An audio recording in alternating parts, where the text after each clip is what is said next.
Welcome back to another video with Team Olympus. Today I've got a deck profile for you of Dragon Ball Super. This is an interesting super aggro deck that my roommate Tyler and I came up with.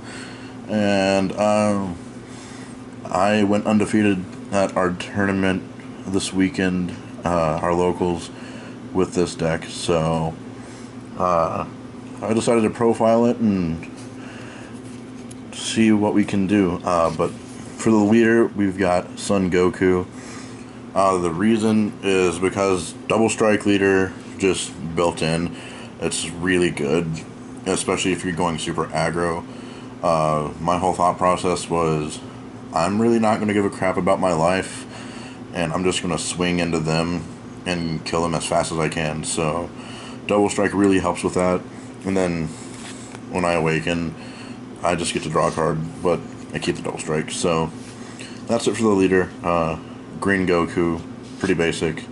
Not much more to say. So I'm going to put him off to the side, and we're going to get started into the actual deck. So the whole deck is red, minus the Protector Trunks, and just double strike Goku leader. But we got Force A and Kabas because helps keep your opponent from stalling you, and he's a 15 beater with double strike when you use his ability. So overall, it's really good that you can get yourself down to 4 to awaken, and that he also gets a double strike when you do that. So overall, a really good choice, and probably one of the best cards in the deck, honestly. He pretty much always helped me get them down to 4 health or lower turn 2, depending on what I opened with. So good card. Next, I've got 4 Evolution Premonition Frost, and that's because I do run both the 3 and the 4 cost in here at 4, so that's really good odds to get his ability off. If I didn't have Kaba in my opening hand, I usually had Frost, and I would just play Frost. Then turn 2, I would use his ability, and almost every time I would end up getting the evolution off, so I would have a 3 or 4 cost on turn 2. So this is really good. Helps you thin your deck as well, and get good strong plays on turn 2. The Unceasing Evolution Frost, kind of to be a target for his effect, but also just good double striker. 15,000 3 cost double strike, just pretty good overall. And then the next one, Terra Salt Frost. This is probably one of my favorite cards in the deck because of what it can do. It's double strike, searchable with the other 1 cost Frost, and getting this out on turn 2 but with that other Frost is really good because you get to kill anything that he battles, as long as it's a battle card, obviously, and then you immediately deal the damage to your opponent because they're not going to be awakened on turn 2 when you play this card. So otherwise, he's a 4 cost double strike, 15,000, still not bad. I've got 4 of the 2 cost hits, just because 2 cost 15,000 body, really good early, just aggro play. He's in here just because 2 cost 15. Confident Vitamo, Precision, just in case I needed a little bit of control. I mostly just used him for a good turn 3 play, and swung into their leader with him anyway. I didn't usually use his ability to actually attack something that wasn't rested, so yeah, just a 15 body. Then I've got Manipulating God Champa, playset of it 4. And that's just for deck thinning because I've got Scheming Champa and the Furthering Destruction Champa in here as well.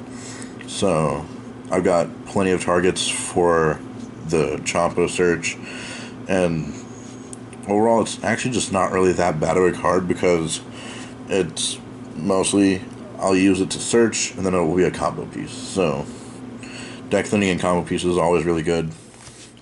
This card was the bane of a few people's existence, Scheming Champa, because When you play an alien, it gets an automatic 5,000 for the turn, so it's a free combo, pretty much, when you play an alien.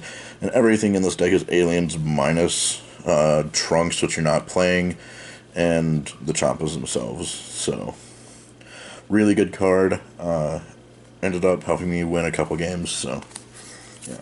Furthering Destruction, I don't need it for the double strike. It's more here to be deck thinning and search target for manipulating God Champa, but it's still good, and it's still 10,000 combo, because when I go for the last hit, I drop my whole hand, and he's usually in there, so an extra 10,000 combo when I have the energy to do it's always nice, so I'm fine with that. Then we have Destructive Tear Champa. I've got 2 of them in here.